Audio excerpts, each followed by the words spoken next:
2025 সাল যদি বলি কেমন কেটেছে, আসলে ভালো মন্দ মিলিয়ে তারপরও ভালো সময়ে যেতে না যেতেই খারাপ সময় এসে ঘিরে ধরেছে। এই ব্লগটা হচ্ছে আমার পায়ের অ্যাক্সিডেন্টের আগের ব্লগ। তো সকালবেলা আমি নাস্তার জন্য প্রিপারেশন নিচ্ছিলাম, তো গার্লিক ব্রেড টোস্ট আমি বানিয়েছি।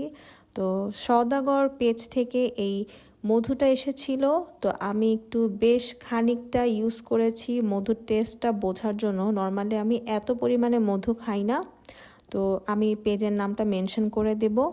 ইদানিং আমার এই ব্রেকফাস্টটা বেশ ভালো লাগতো। আসলে অ্যাক্সিডেন্টের আগে তো মজা মজা করে অনেক কিছুই খেয়েছি। তো সন্ধ্যাবেলায় প্রথমে চা পান করতে বের হয়েছিলাম, আর সেদিন সাডেনলি আমরা হঠাৎ বাইরে ডিনার করি। ওই যে কক্সবাজার থেকে এসে আমি যে একা আমাদের এরিয়াতে একটি রেস্টুরেন্টে গিয়েছিলাম, তো সেই রেস্টুরেন্টে আমি আর মহসিন দুজন গিয়েছি।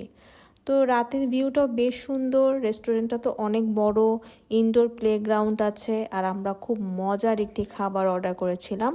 এটা 1000 টাকার মধ্যেই ছিল এই সেট মেনুটা, এবং পেট ভরে খাওয়ার মতো ছিল, খুবই টেস্টি।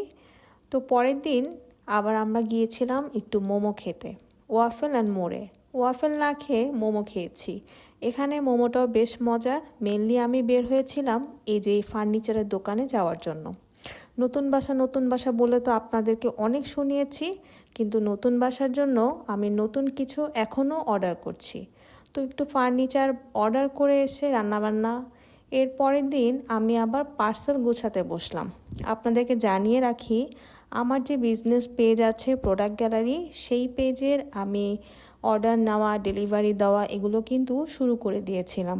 তো এই যে ফেরি সোপটার বেশ কিছু অর্ডার ছিল, আর কিছু সানস্ক্রিনের অর্ডার ছিল। তো সানস্ক্রিনটা বেশ ভালো, কোরিয়ান মিশা ব্র্যান্ডের। তো একটি আপু আমার কাছ থেকে সবসময় এই সানস্ক্রিনটা নিয়ে থাকে। এই ফাঁকে আমি এই ফেরি সোপটাও নিজের জন্য নিয়ে নিয়েছিলাম। Thanks for watching.